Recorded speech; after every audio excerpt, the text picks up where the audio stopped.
सुखरूप माझ्या घरी आणले आणि जर असं जर झालं नाही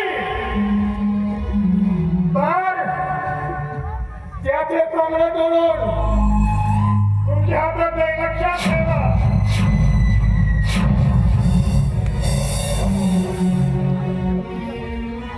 आणि तुम्हाला हा रस्त्यावर भीक मागायला लावेल.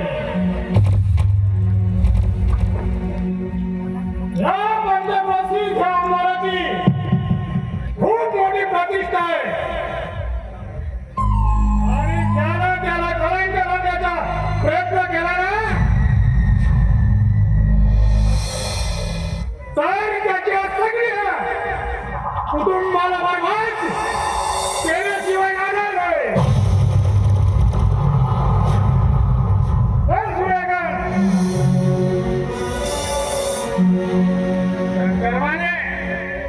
तू एक लक्षात ठेव, हा सूर्यकांत भोसले म्हणजे विचारी नाग, विचारी नाग.